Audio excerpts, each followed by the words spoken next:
వ్యాప్తంగా ప్రజలకి పౌర సరఫరా శాఖ నుంచి ప్రతి నెల మేము అందించే సరుకులు ప్రతి కుటుంబాన్ని ఆదుకునే విధంగా కేంద్ర ప్రభుత్వం, రాష్ట్ర ప్రభుత్వం జాతీయ ఆహార భద్రత చట్టానికి అనుగుణంగా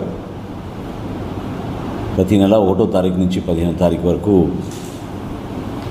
ఒక అద్భుతమైన కార్యక్రమం ప్రజలందరికీ అందిస్తూ ఉన్నాం.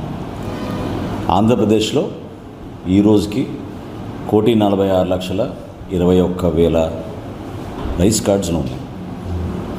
ఈ 1,46,21,000 రైస్ కార్డ్స్ గాను జనాభా 4,24,60,000 మంది ప్రతి నెల ఈ రైస్ కార్డ్స్ ద్వారా వాళ్ళు ఈ సర్వీసెస్ అందుకుంటున్నారు. అయితే కేంద్ర ప్రభుత్వం అదేవిధంగా గౌరవ సుప్రీంకోర్టు వారి ఆదేశాల మేరకు ఖచ్చితంగా ఈకేవైసీ నమోదు చేసుకోవాలి అనే కండిషన్ పెట్టిన తర్వాత భారతదేశంలో అగ్రస్థానంలో ఆంధ్రప్రదేశ్ 95% ఈకేవైసీ పూర్తి చేసుకోగలిగాం. ఇందులో ఒక వెసులుబాటు కూడా ఉంది. 5 సంవత్సరాలు లోబడిన చిన్నపిల్లలకి, 80 సంవత్సరాలు దాటిన వృద్ధులకి ఈకేవైసీ నమోదు చేసుకోవాల్సిన అవసరం లేదు.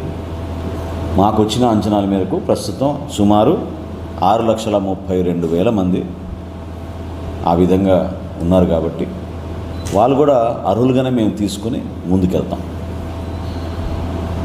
8వ తారీఖు నుంచి మేము మొదలుపెట్టిన ఈ కొత్త సర్వీసెస్ ఏవైతే మొదలుపెట్టామో, గ్రామ సచివాలయం, వార్డు సచివాలయంలో వెళ్ళి మీరు మీ రైస్ కార్డ్స్, పాత రేషన్ కార్డుల్ని మార్చుకోవడానికి మీకు అవకాశం కల్పిస్తున్నాం. ఒక 6 అంశాలపైన మీరు మార్పులు చేర్పులు చేసుకోవచ్చు అనే విషయం మేము ప్రస్తావించినప్పుడు ఊహించిన దానికన్నా ఎక్కువగా ప్రజలందరూ కూడా ముందుకు వచ్చారు.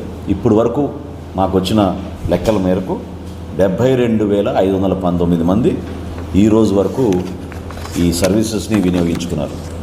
అందులో ఎక్కువ కొత్త కుటుంబ సభ్యుల్ని చేర్చడం అంటే మెంబర్ ఎడిషన్ అంటాం.